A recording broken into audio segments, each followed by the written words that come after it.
Agora, antes de concluir, eu queria que o senhor fale, porque o senhor usou aí a expressão, quer dizer, o senhor fez referência aí a uma sociedade bíblica, que as sociedades bíblicas unidas, Isso, e também usou a palavra ecumenismo, isso.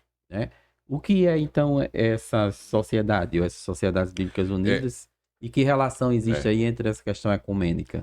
As Sociedades Bíblicas Unidas, ela é uma instituição que afiliada a ela tem uma história da sua origem toda. Estão as sociedades bíblicas, como a Sociedade Bíblica do Brasil, por exemplo. É uma afiliada à Sociedade Bíblica Americana, é afiliada a Sociedades Bíblicas Unidas. E o que é que acontece? As Sociedades Bíblicas Unidas hoje já hoje, desde há certo tempo, é responsável pela produção de textos, e principalmente do Novo Testamento crítico eclético, né? E traduções, etc, etc, etc. Ah, Mas, só lembrando, elas são responsáveis por traduções da Bíblia, mas Bíblia protestante, né? e católicas também. É. É, porque a partir de 60 a partir de 67, 68, foi feito um acordo entre o Vaticano e as Sociedades Bíblicas Unidas para adotarem, tanto para a tradução do Antigo como para a tradução do Novo, o mesmo texto. Mesmo texto. Então, a partir daí, se começou um trabalho ecumênico textual, em termos de produção de traduções, etc. E o que resulta disso, entre outras coisas, é, é o seguinte: Bíblias protestantes modernas e Bíblias católicas modernas partem desse texto aqui, do Novo Testamento. Esse texto aqui. E associado a essa questão das traduções, membros dessa comissão, e passou a integrar essa comissão também representantes da Igreja Católica na produção desse texto grego. A partir da sua segunda edição, foi integrada por um representante da Igreja Católica, um cardeal, que dentro do catolicismo era daquela área liberal progressista. E esse ecumenismo textual, então hoje ele continua, a parcerias, a partir daí as Sociedades Bíblicas Unidas começaram, por exemplo, as Sociedades Bíblicas Unidas publicaram na Alemanha a Vulgata Latina, que é a base textual católica e que contém os apócrifos, os que nós chamamos de apócrifos. Uhum. E no Brasil, as Sociedades Bíblicas do Brasil publicaram a Septuaginta também com os apócrifos.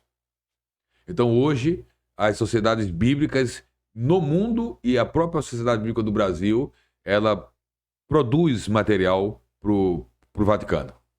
Então não é uma sociedade apenas que publica para as igrejas protestantes. Elas também publicam para o contexto do Vaticano e da Igreja Católica. É uma instituição ecumênica. Se você abrir o site das Sociedades Bíblicas Unidas, já está lá na página principal, que é uma instituição que trabalha em parceria com as igrejas ortodoxas, as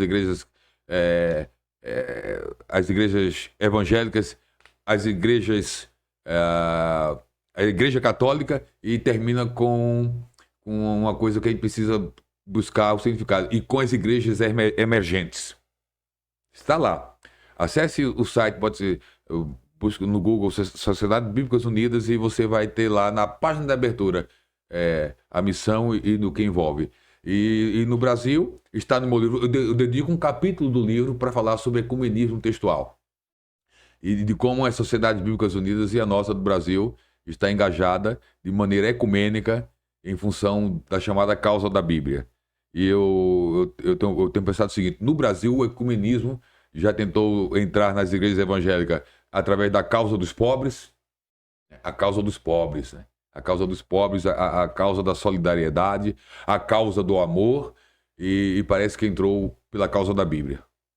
Porque essas traduções que seguem o texto receptus, o texto tradicional, elas não usam o texto das Sociedades Bíblicas Unidas.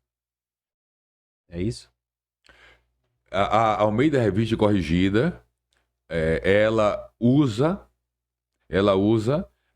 na sua maioria, o texto Receptus, mas foi inserido nela, porque a Almeida Revista Corrigida é uma versão que a Sociedade Bíblica do Brasil é detentora do direito autoral, como a Nova Almeida atualizada. Sim. Então ela produz essas Então duas. só ela, as outras não. A King James 1111 não, não. e a Fiel a também.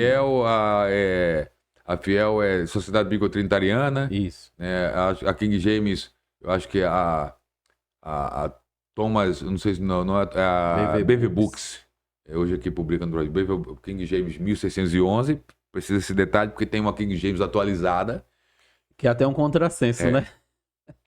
Mas, além de ter pego a tradução do inglês arcaico e feito uma tradução, né, para o Brasil, para a língua portuguesa, ainda tiveram a audácia de atualizar a linguagem.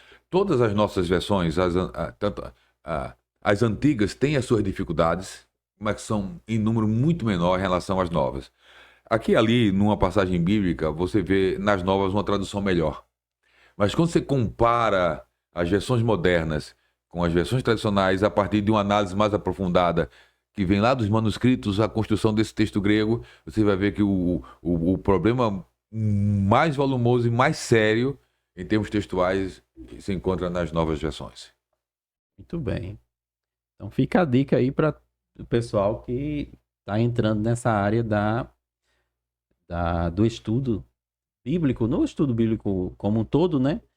E especialmente da crítica textual. Eu folheando aqui o livro, tem muitas tabelas, muita comparação e uma discussão muito interessante. São mais de 200 diferenças textuais apresentadas e com orientações de como lidar com elas, informações sobre elas.